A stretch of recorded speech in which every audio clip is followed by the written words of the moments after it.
बिस्मिल्लाहिर्रहमानिर्रहीम। अस्सलामु अलैकुम दोस्तानो, ज़ो doctor Hashmat Ali the German homeo clinic शेवाड़ीना स्तासो प खिदमत की हाजिर यम। दोस्तानो, रसालो रोज़ मख के माँ द डेंगी तबी मुतालिक यो मालूमाती वीडियो उर्दू जबा के दखपल फेसबुक पेज ना अपलोड करे हुआ कि दागे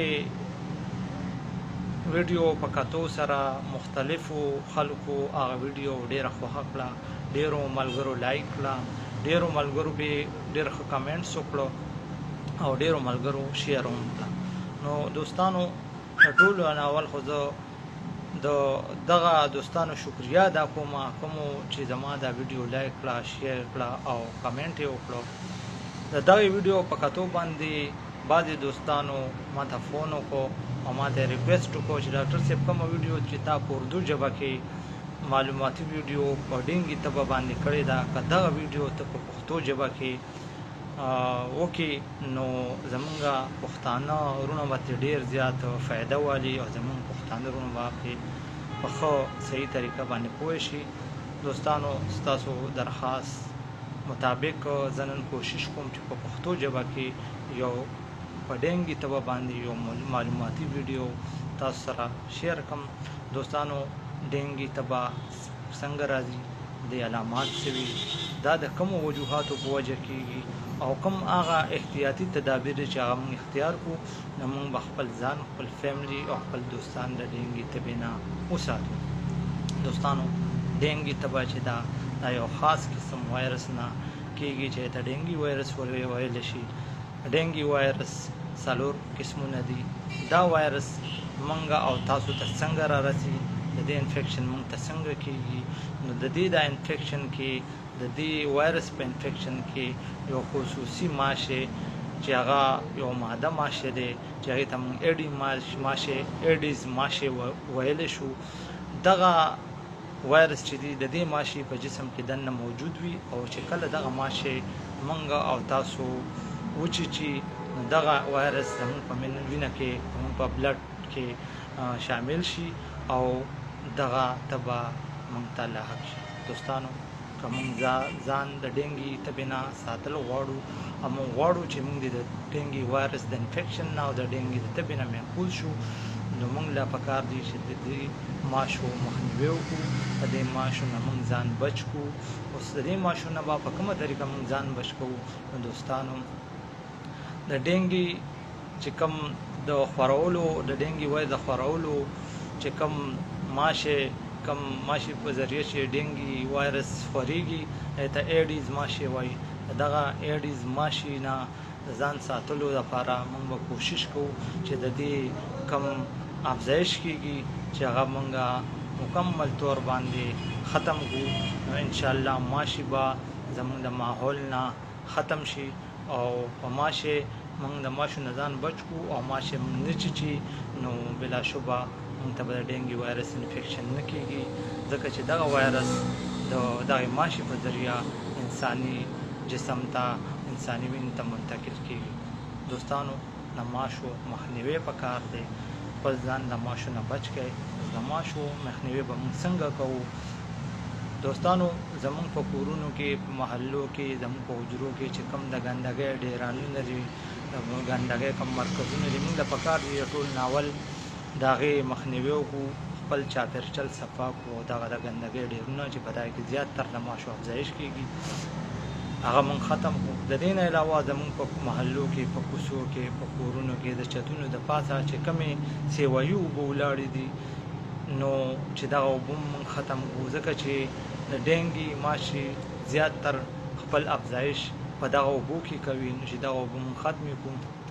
د دې نه علاوه زمونږ د کورونو د پاسه چې کوم د اوبو ټینکی دي، دفترونو د پاسه کوم د اوبو ټینکی دي او د سکولونو د پاسه چې کوم د اوبو ټینکی دي هغه اکثر ښکاره وي چې مونږ دغه ټینکی د سرونو بندوبست وکړو، دغه ټینکو د سرونو بندوبست وکړو او دغه ټینکی پټې کړو چې په دې اوبو کې د ډینګي ماشه، د ډینګي چې کوم خورولو کوم ماشه دی، کوم ایډیز ماشه ورته موږ وایو چې د هغه پکې خپل نسل او خپل افزایش نه کوي نو په چاپیر چل کې زموږ په چاپیر چل کې به دغه ایډیز ماشې نه وي.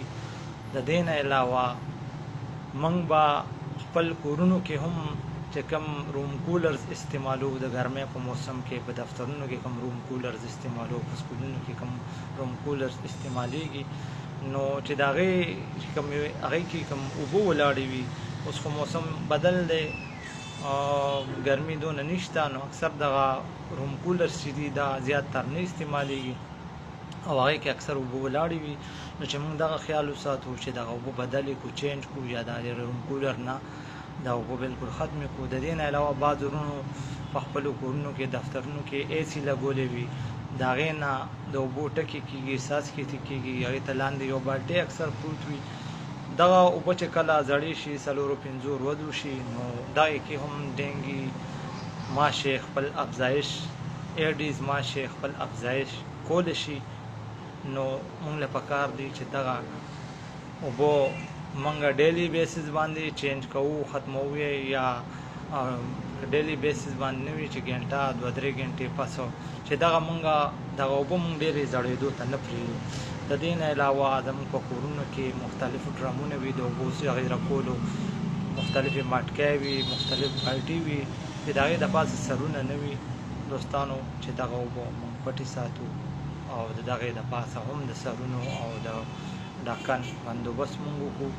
د دې نه علاوه زموږ په کورونو کې مختلفې ګملې پرتې وي، په هغې ګملو کې اکثر د 3-4 ورځو اوبه ولاړې وي. موږ لا پکار دی چې دغه اوبه موږ چینج کوو. د دې نه علاوه د کورونو په باغچو کې، د سکولونو په باغچو کې اکثر موږ د اوبو ته اوبه ورکوو او په ډېر مقدار کې ورکوو. دغه اوبه اکثر دغه کیارو کې ولاړې وي چې دغه موږ د دې د نکاسۍ پراپر مناسب انتظام کو او دغه اوبه ولاړې نه پرېږدو. د دې نه علاوه مختلف قسمه لوښو کې ولاړې اوبه چې دا موږ خیال ساتو چې دغه موږ نه پرېږدو، ځکه چې په دې اوبو کې چې دا کله زړې شي، د 3-4 ورځې شي، نو په دې کې هم دغه ایډیز ماشې چې کوم دی دا خپل نسل سیوا کوي، نو چې د هغې مخنیوی وکړو.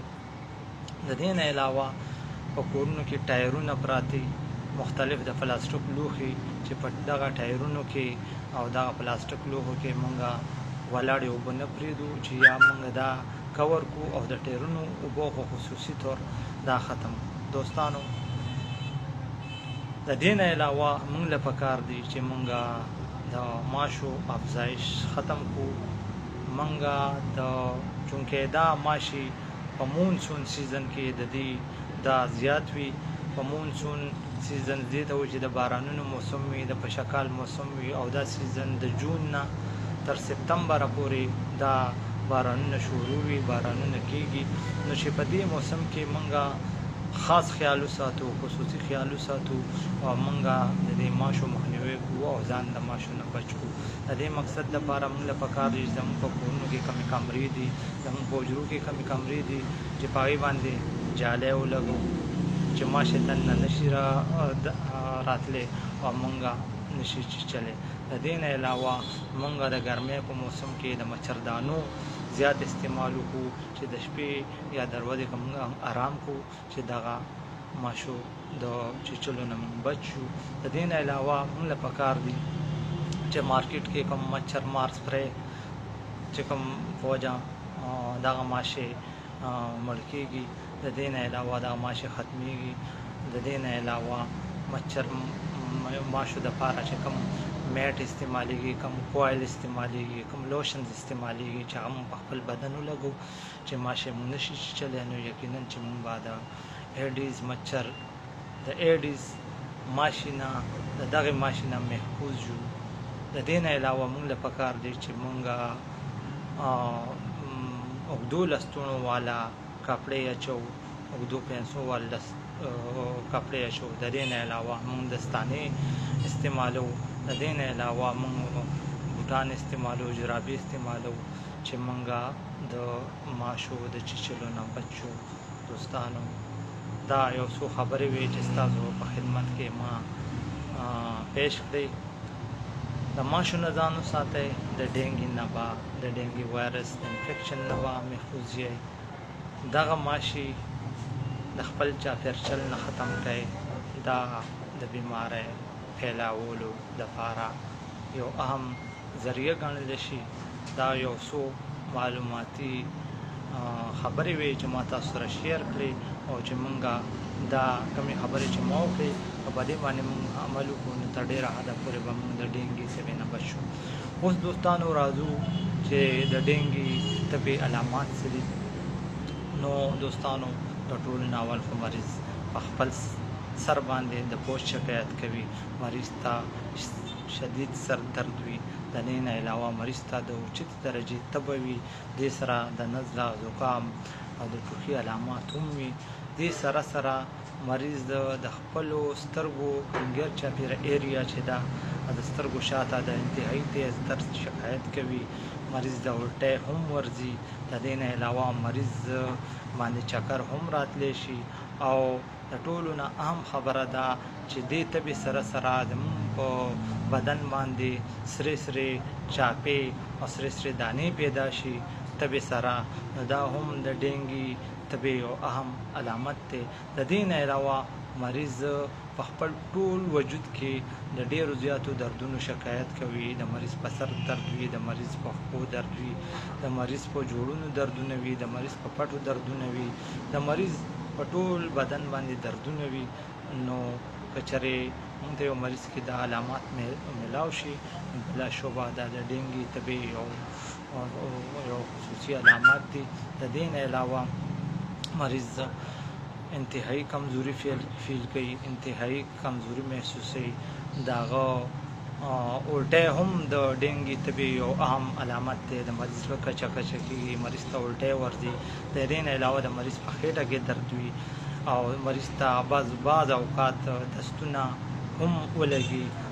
او په انتهایی سیریس حالت کې د مریض د مختلفو د جسم د مختلفو حصو وینه بلیډینګ شروع شي، لکه د مریض د پوزې نه وینه راځي، د مریض د خولې نه وینه راځي، د مریض د لویو بولو یعنې د مریض د کولمو نه وینه راتلی شي. نو دا یو په ډینګي مریضانو کې د ډینګي تبې په مریضانو کې دا بلیډینګ یو خطرناک علامت دی. موږ ټول له پکار دي چې دغه علامات موږ نه اګنور کړو. د دې سره سره د مریض انتهایی سستي، انتهایی کمزوري دا محسوسوي. او د دې نه علاوه مریض لوږه هم ختم شي، مریض باندې چکر هم راتلی شي.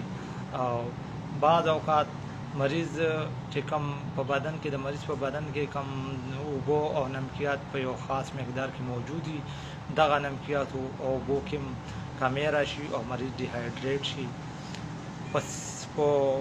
په شدید تبه کې، په تیزه تبه کې چې کله مریض عام حالت نه وځي او تیز خطرناک حالت ته، نو په هغه حالت کې مریض باندې د مریض چې کوم د نمکیاتو په بدن کې د اوبو توازن دی هغه ګډوډ شي، مریض ډیهایډریټ شي، مریض کې د اوبو کمی راشي، د مریض بلډ پریشر لو شي، مریض ته نو درېدو والا الټۍ ولګي، د مریض انتهایی کمزوري محسوسوي، د مریض بدن یخ شي، خپې لاس یخ شي، مریض باندې خوله راشي، د مریض نه بلیډینګ سټارټ شي، بلډ پریشر انتهایی کم شي او بعض اوقات مریض بېهوشۍ طرف ته هم لاړ شي.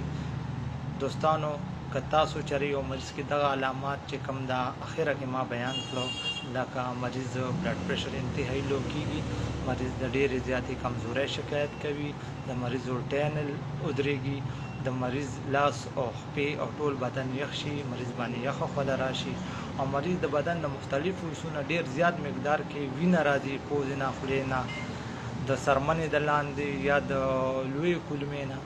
نو موږ له پکار دی چې دغه مریض فوراً په هسپتال کې اډمیټ کړو، ځکه چې له مریض علاج وشي، د مریض هلته کم د اوبو نمکیاتو توازن دی چې هغه مینټین شي، مریض ته ډریپونه ولګي او د مریض مختلف قسمه ټیسټونه وشي، یو خاص قسم پلیټلیټس کاونټ چې دا په وینه کې موجود وي د هغه چې کله ډېر زیات کم شي، نو داسې مریض هم په هسپتال کې اډمیټ کول پکار دي. او که مریض کې نارمل علامات وي، نارمل تبه وي، نارمل د بدن دردونه وي، د سترګو نه شاته درد وي، سر درد وي، په بدن باندې سرې سرې چاپې راشي نو د دغه مریض علاج په کور کې هم کېدی شي. دوستانو دا یو څو علامات چې ستاسو په خدمت کې ما عرض کړو. دوستانو په هومیوپیتیک کې زمونږ په طریقې علاج کې د ډینګي تبې دپاره ښه دوايانې دي، ډېرې زود اثر او افیکټیو دوايانې دي. تاسو د دې تبې دپاره د هومیوپیتیک علاج هم کولی شئ. دې مقصد دپاره ستاسو سره چې کوم مستند او قابل هومیوپیتیک ډاکټر دی تاسو هلته هم ورتلی شئ. هغه به تاسو له د خپلو علاماتو مطابق دوایي درکړي او که چېرې مثال په طور تاسو هلته نشئ ورتلی نو تاسو موږ سره هم رابطه کولی شئ. امید لرم چې دا ویډیو به ستاسو خوښه شي. تاسو د انسانیت د ښه والي دپاره، د انسانانو د ښه والي دپاره چې په ډېر مقدار کې زمونږ کارونه زمونږ دوستان د دې تبې نه بچ شي، دا ویډیو لایک کړئ، دا ویډیو شیر کړئ. تاسو موږ سره په کمنټس هم موږ ته کولی شئ، موږ ته په میسنجر باندې هم کال کولی شئ او زمونږ واټساپ نمبر چې زه تاسو ته درکوم دې باندې هم تاسو موږ سره رابطه کولی شئ. خو واټساپ باندې به تاسو کال د ورځې د 2 بجو نه والې تر 4 بجو پورې تاسو موږ ته واټساپ باندې کال کولی شئ.